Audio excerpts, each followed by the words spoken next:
মায়ের কাছে শুনেছি বিপদ যে কোনো মুহূর্তেই আসতে পারে, কারণ বিপদের নাকি কোনো হাত পা হয় না। কথাটা একদমই সত্য। আসসালামু আলাইকুম এভরিওয়ান, সোনিয়াস ফ্যামিলি ব্লগ চ্যানেলে আপনাদের সবাইকে আরও একবার স্বাগত জানাচ্ছি। আশা করছি কাছে কিংবা দূরে যে যেখানেই আছেন সবাই ভালো এবং সুস্থ আছেন। আলহামদুলিল্লাহ, আমরাও সবাই ভালো আছি। 19শে জুলাই আমার বাসায় ছোট্ট একটা অনুষ্ঠানের আয়োজন করেছিলাম, সেটা তো আপনারা সবাই জানেন। সেই সাথে আমি দুটো ভিডিও শেয়ার করেছিলাম, সেটাও আপনারা সবাই দেখেছেন। তো 20 তারিখে অনুষ্ঠানের সব কিছু গোছগাছ করে 21 তারিখে হচ্ছে আমি ভিডিও পাবলিক করব। তো তার জন্য সব কিছু রেডি করছিলাম, সেটা ছিল সোমবারের ঘটনা। তো ভিডিও পাবলিক করার জন্য সব কিছু রেডি করার পর যখন আমি মাইলস্টোনের সেই দুর্বিষহ ঘটনাটা দেখেছি, তখন আর আসলে আমার ভিডিও পাবলিক করতে একদমই ইচ্ছা করছিল না, কারণ আমি একদমই স্তব্ধ হয়ে গিয়েছি। এরকম ভয়াবহ দুর্ঘটনা আসলে আমি কখনোই দেখিনি। তো 21 তারিখে বিকেল 5টা থেকে হচ্ছে দিনাজপুরে কারেন্ট বিপর্যয় ঘটেছিল। প্রায় রাত 10:30 পর্যন্ত বিদ্যুৎ ছিল না। সারা রাত মোটামুটি সেভাবেই গিয়েছে, আবার কিছুক্ষণের জন্য এসেছে। এভাবে করেই মোটামুটি সারা রাত কেটেছে। পরের দিন ছিল 22শে জুলাই। সকালবেলাও কিন্তু কারেন্ট ছিল না, আর সোহানা যেহেতু স্কুলে যাবে, ও রেডি হওয়ার জন্য এই ঘরে এসেছিল, আর আমি বাহিরে ডাইনিং টেবিলে ওর খাবার রেডি করছিলাম। হঠাৎ করেই তখন কারেন্ট আসলো। 5 মিনিটের মাথায় খুব বড় একটা বিস্ফোরণ ঘটলো, আর সেই বিস্ফোরণটা এত বেশি শব্দ ছিল যে আমার ঘরে যে একটা শব্দ হয়েছে সেটার আমি বুঝতে পারিনি। পরবর্তীতে ও যখন জোরে আমাদেরকে ডাকাডাকি করতে লাগলো, আর ও হচ্ছে সঙ্গে সঙ্গে এই ঘর থেকে বের হয়ে ওইদিকে মানে ডাইনিং স্পেসে চলে গিয়েছে। যেহেতু আমার দুটা বেডরুমেই হচ্ছে বেলকুনির গেট আছে, তো এক রুম দিয়ে হলেও আরেক রুমে যাওয়া যায়। ওর সঙ্গে সঙ্গে বের হয়ে চলে গিয়েছে, আর এসে বলল যে ফ্যানের মধ্যে হচ্ছে আগুন জ্বলে উঠেছিল আর ফ্যান দিয়ে ধোঁয়া বেরোচ্ছিল। এই দেখে ও সঙ্গে সঙ্গে সুইচটা বন্ধ করে ঘর থেকে বের হয়ে যায়। ওই মুহূর্তে আমরা সবাই অনেক বেশি ভয় পেয়ে গিয়েছিলাম, আর আপনাদের ভাইয়ার সঙ্গে সঙ্গে আগে মেন সুইচ বক্সটা বন্ধ করে দিয়েছে।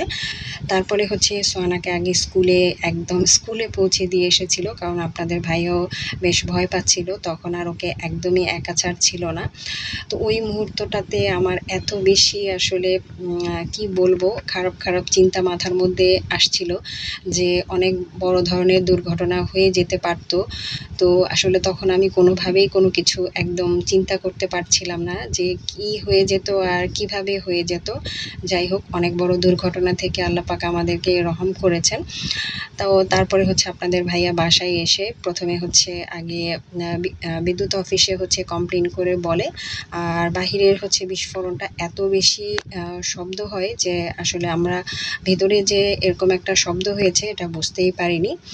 তো যেহেতু প্রচুর গরম ছিল, তো আপনাদের ভাইয়া হচ্ছে তখনই একটা ফ্যান কিনে নিয়ে আসে, কারণ সোহানা যেই জায়গাতে হচ্ছে পড়াশোনা করে ওই জায়গাতে ফ্যানের বাতাসটা আসলে বিছানার উপরে যে ফ্যানটা আছে সেখান থেকে আসে না। তো ওর পড়াশোনা করতে বেশ অসুবিধা হচ্ছিল, আর এত গরম, তো এই গরমে আসলে সহ্য করা যাচ্ছিল না। তো আপনাদের ভাইয়া ফ্যান কিনে নিয়ে আসার পরে সে নিজেই হচ্ছে এই কাজগুলো করতে পারে, তো সে নিজেই লাগাচ্ছিল। আর আমরা কিন্তু পরবর্তীতে বাসায় হচ্ছে সব কিছু চেক করে তারপরে হচ্ছে কাজগুলো করেছি। আর এই তো যখন আপনাদের ভাইয়া ফ্যান লাগাচ্ছিল তখন কিন্তু আমি বারবার করে বলছিলাম যে ফ্যানটা যেন একটু ভালো মতো দেখে নেয় তারপরে। আর আমি ফ্যানটা চালাতেও ভীষণ ভয় পাচ্ছিলাম। তো সেদিন কিন্তু আমাদের বাসায় কারেন্ট আসতে আসতে প্রায় দুপুর 2টা থেকে 3টা বেজে গিয়েছিল।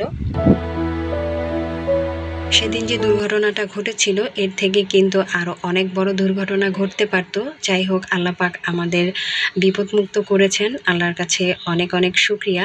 তো সোহানা যখন স্কুলে গিয়েছিল আমার আসলে কোনোভাবেই বাসায় মন বসছিল না, আর মনে হচ্ছিল যে ও কখন বাসায় আসবে। ওকে দেখার পর অনেকটা শান্তি লেগেছে। তখন শুধু আমার ওই ছোট ছোট বাচ্চাদের কথা মনে পড়ছিল, তাদের মায়েদের কথা মনে পড়ছিল যে তারা কিভাবে আছে। আল্লাহ পাক সকল মাদের ধৈর্য ধারণ করার ক্ষমতা দেখ। অনেক। যাই হোক, এখন হচ্ছে বিকেলবেলা। আমার বাসার সামনে 2টা পেয়ারা গাছ আছে, আপনারা অনেকেই দেখেছেন। আমি কিন্তু ছোট ছোট শর্টস ভিডিওতেও এই পেয়ারা গাছগুলো দেখিয়েছি। তো মাশাল্লাহ, গত বছরও অনেক পেয়ারা হয়েছিল, এই বছরও অনেক পেয়ারা হয়েছে। তো আমরা এখন পেয়ারা পাড়ছি, আর পেয়ারা পেড়ে আমার পাশে প্রতিবেশী আছে, ওনাদেরকে দিব। সেই সাথে আমরাও বিকেলবেলা একটু পেয়ারা মাখা খাবো। তো সেই উদ্দেশ্যেই আসলে পেয়ারা পাড়তে এসেছি। এতক্ষণ পর্যন্ত যারা আমার ভিডিওর সাথে আছেন কিন্তু লাইক দিতে ভুলে গিয়েছেন, তারা প্লিজ ভিডিওতে একটা লাইক দিয়ে দিবেন। আর আজকে যারা আমার চ্যানেলটা নতুন ভিজিট করছেন, চাইলে কিন্তু আমার চ্যানেলটা সাবস্ক্রাইব করে আমার পাশেই থাকতে পারেন। আর যারা অলরেডি কাজটা করে ফেলেছেন, তাদের সবাইকে অসংখ্য অসংখ্য ধন্যবাদ।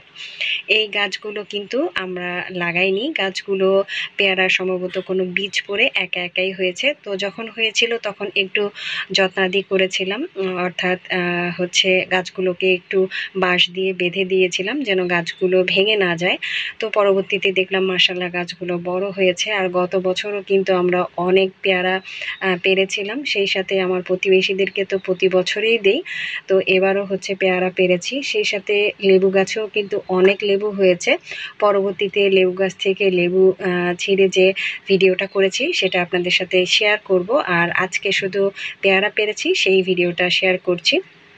তো এই তো পেয়ারা হচ্ছে সোহানা হচ্ছে ডাল ভেঙে হচ্ছে এভাবে নিয়ে এসেছে, ও ওর কাছে ভালো লাগছিল। তো এখান থেকে হচ্ছে কয়েকটা পেয়ারা বাসার জন্য রেখে দিব, আর বাকি পেয়ারাগুলো হচ্ছে আমার পাশের যে প্রতিবেশী আছে ওনার বাসায় পাঠিয়ে দিব। এই তো সব কিছু হচ্ছে ব্যাগে ভরে নিয়েছি, সেই সাথে লেবু দুটোও দিয়ে দিয়েছি, কারণ অনেকগুলো লেবু হয়েছে।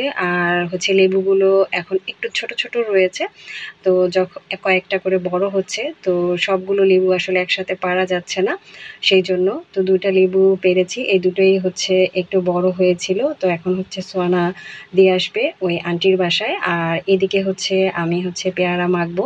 তো এখানে হচ্ছে পেয়ারাগুলো একটু দেখিয়ে দিচ্ছি আপনাদেরকে, যে দেখুন পেয়ারাগুলো কতটা সুন্দর হয়েছে মাশাআল্লাহ, খেতে কিন্তু বেশ মজার পেয়ারাগুলো। তো আমি হচ্ছে কিভাবে পেয়ারা মাখি সেটাই এখন আপনাদের সাথে শেয়ার করব। পেয়ারাগুলো যেহেতু বেশ শক্ত, সেজন্য আমি বটি দিয়ে কেটে নিচ্ছি। আর যখন পেয়ারা কাটছিলাম তখন ছোট্ট একটা দুর্ঘটনাও ঘটিয়ে ফেলি। তো এখানে পেয়ারাটা হচ্ছে একটু ভিতরে কালচে দাগ ছিল, তো সেটা কাটতে যেয়ে দেখলাম একটা হচ্ছে পিঁপড়া, সেটাকে আমরা বিষ পিঁপড়া বলি, আপনারা কি বলেন, একটু বড় সাইজের, কামড় দিলে কিন্তু বেশ ফুলে যায়। তো সেই পিঁপড়াটা ছিল, তো সেটাকে যখন ছড়িয়ে ফেলেছিলাম পেয়ারা থেকে, তখন হাতে কিন্তু আমার কামড় দিয়ে দিয়েছে, আর সেটা বুঝতে আমার বেশ কিছুক্ষণ সময় লেগেছিল। আমি তো পেয়ারা কেটেই যাচ্ছি, তখন পর্যন্ত কিন্তু বুঝতে পারিনি যে পিঁপড়াটা হাতে কামড় দিয়েছে আর এতটা যন্ত্রণা করবে। তো প্রথম পেয়ারাটা কাটার পর তারপরে হচ্ছে যখন হাতটা একটু ব্যথা করছিল, তখনই বুঝতে পারলাম যে পিঁপড়াটা হাতে কামড় দিয়েছে আর ব্যথা করছে। যাই হোক, এভাবে করেই হচ্ছে পেয়ারাগুলো সব কেটে নিয়েছি, এখন এগুলোকে মাখবো। তো অর্থাৎ পেয়ারা ভর্তা বলেন বা পেয়ারা মাখা বলেন, যেটাই বলেন সেটাই করছি। তো পেয়ারাগুলোর মধ্যে আমি প্রথমেই হচ্ছে একটু সাদা লবণ দিয়েছি, তারপরে হচ্ছে চিনি দিয়েছি, তারপরে হচ্ছে চিলি ফ্লেক্স দিয়েছি, বেশ খানিকটা একটু ঝাল ঝাল যেন হয় সেই জন্য। তারপর হচ্ছে কাসুন্দি দিয়েছি। আর সেদিন হচ্ছে চটপটি রান্না করেছিলাম, তো একটা তেঁতুলের চাটনি করেছিলাম, সেইটা দিয়েছি। সেই সাথে হচ্ছে একটু বিট নুন দিয়েছি। সবগুলো উপকরণ দিয়ে এখন খুব ভালোভাবে মেখে নিতে হবে। আপনারা যদি কোনো প্লাস্টিকের বক্সে এটাকে ঢুকিয়ে কিছুক্ষণ একটু ঝাঁকাঝাঁকি করেন, তাহলে দেখবেন সেটা খুব ভালোভাবে মিক্সড হয়ে যায়। তো আমি হচ্ছে আপনাদের দেখানোর জন্য হাত দিয়ে এভাবে খুব ভালোভাবে মেখে নিচ্ছি।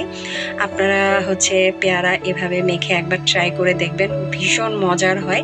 আমার তো এখনই জিভে আবার পানি চলে আসছে দেখার পরে।